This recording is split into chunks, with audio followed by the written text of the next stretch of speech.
Hello' guys, এই মুহূৰ্তত আজি বেঞ্চাৰ শিক্ষকসকলৰ বাবে কেইবাটা বহুত গুৰুত্বপূৰ্ণ বাতৰি লৈ আহিছোঁ। তো অসমৰ বেঞ্চাৰ শিক্ষকসকলে এতিয়া যন্তৰ মন্তৰ আন্দোলন কৰিব, তেওঁলোকে এটা খচৰা প্ৰস্তুত কৰিছে।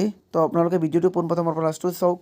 আজি 7/1/2024 বৰ্ধিত কাৰ্যনিৰ্বাহক আৰু 8/1/2024 তাৰিখে হ'ব লগা দিছপুৰ গেৰুৱা কাৰ্যসূচীৰ লগত সংগতি ৰাখি 4/1/4 তাৰিখে সংস্থাৰ দ্বাৰা আয়োজন কৰা সংবাদমেল সম্পৰ্কে আপোনালোকে গম পাইছে। একটা বৃহৎ সংবাদমেল কৰিলে তেওঁলোকে। তো তেওঁলোকৰ সংবাদটো হৈছে যে তেওঁলোকে এতিয়া কি কৰিব লাগিব, অসম গভৰ্ণমেণ্টে, অসম চৰকাৰে এতিয়া প্ৰাদেশিকৰণ কৰিব লাগিব আৰু যিবিলাকে DLED কৰিছে টিউটৰ শিক্ষকসকলে তেওঁলোকৰ চাকৰি যাতে নিয়মীয়াকৰণ কৰা হয়, ডেট মিনছ পাৰ্মানেণ্ট কৰা হয়, তেওঁলোকে যাতে পাৰ্মানেণ্ট ফৰ্মে অনা হয়, তেওঁলোকে যাতে পাৰ্মানেণ্ট কৰে। যেহেতু নিউ এডুকেশ্যন পলিচি মতে কোনো কণ্ট্ৰেকচুৱেল টিচাৰ নাথাকিব, তেনেহ'লে যিবিলাকৰ DLED কৰিছে, diploma in elementary education complete কৰিছে, তেওঁলোকক যাতে পাৰ্মানেণ্ট কৰে টিউটৰসকলৰ মধ্য থেকে। আৰু যিবিলাক বেঞ্চাৰ শিক্ষকৰ এতিয়াও চাকৰি নিয়মীয়াকৰণ হোৱা নাই, প্ৰভিঞ্চিয়েলাইজ কৰা হোৱা নাই, তেওঁলোকৰ স্কুল যাতে অতি সোনকালে তেওঁলোকৰ স্কুলবিলাক বিদ্যালয়বিলাক যাতে সোনকালে প্ৰাদেশিকৰণ কৰে, অৰ্থাৎ প্ৰভিঞ্চিয়েলাইজ কৰে। তো এনেকুৱা পৰিস্থিতিত তেওঁলোকে এটা প্ৰেছ কনফাৰেঞ্চ কৰিলে, এটা প্ৰেছ মিট কৰিলে। এতিয়া তেওঁলোকে ষ্টপ নাথাকিব, এতিয়া তেওঁলোকে জোৰদাৰ আন্দোলন কৰিব। জোৰদাৰ আন্দোলন অব্যাহত আছে এতিয়া অসমত, যাতে সোনকালে এইবিলাক কৰিব লাগে। এতিয়া অসমৰ মাননীয় মুখ্যমন্ত্ৰী মহোদয় প্ৰমুখ্যে অসম মন্ত্ৰীসভাৰ সন্মানীয় সতীৰ্থবৃন্দ, অসম দিছপুৰ গুৱাহাটী ইংৰাজী নৱবৰ্ষৰ প্ৰাক্কণত আমি সদৌ Assam DLED LP UP ME tutor teacher এছ'চিয়েশ্যনৰ তৰফৰ পৰা আন্তৰিক শুভেচ্ছা আৰু কৃতজ্ঞতা জনালোঁ। আশা কৰোঁ এইবাৰ 2024 বৰ্ষত আপোনালোকৰ লগতে অসমবাসীৰ সুমংগল আৰু উন্নতিৰ দিশ প্ৰসূত হওক।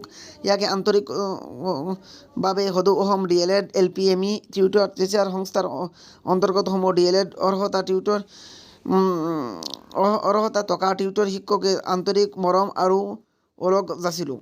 তো তেওঁলোকে যাতে চাকৰি নিয়মীয়াকৰণ কৰিলে, এনেকৈ তেওঁলোকে ৰিকুৱেষ্ট কৰিলে আৰু যাতে অতি সোনকালে তেওঁলোকৰ চাকৰি নিয়মীয়াকৰণ কৰে,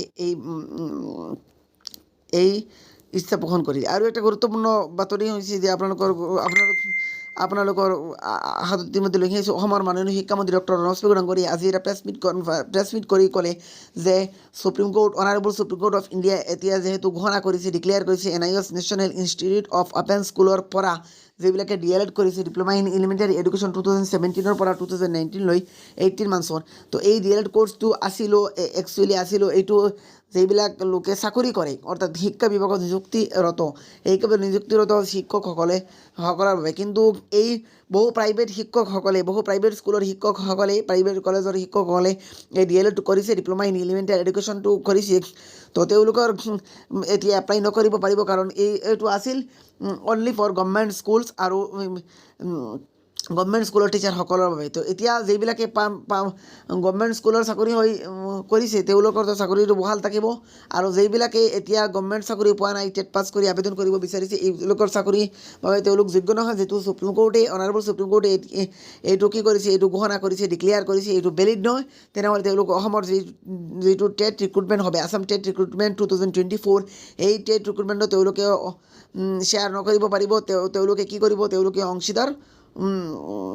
তেওঁলোকে এপ্লাই কৰাৰ বাবে যোগ্যতা তেওঁলোকৰ নাই, যিবিলাকে DLED কৰিছে, ডিপ্ল'মা ইন এলিমেণ্টাৰী এডুকেশ্যন NIOSৰ পৰা, নেশ্যনেল ইনষ্টিটিউট অফ অপেন স্কুলৰ পৰা।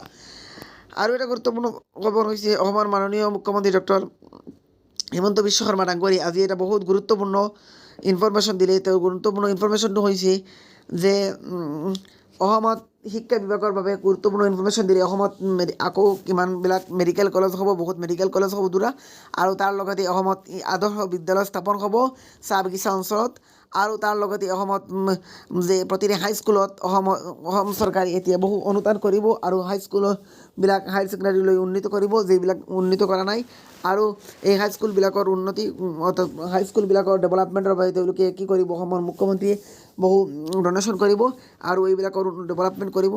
আৰু তাৰ লগতে ক'লে শিক্ষা বিভাগৰ যিবিলাক সমস্যাখিনি আছে, সকলো সমস্যাখিনি অতি সোনকালে ছল্ভ কৰিব। শিক্ষা বিভাগৰ নিযুক্তি হ'ব, সকলো পোষ্ট ফুলফিল কৰা হ'ব। এই ইনফৰমেশ্যন দিলে অসমৰ মাননীয় মুখ্যমন্ত্ৰী ডক্টৰ হিমন্ত বিশ্ব শৰ্মা ডাঙৰীয়া।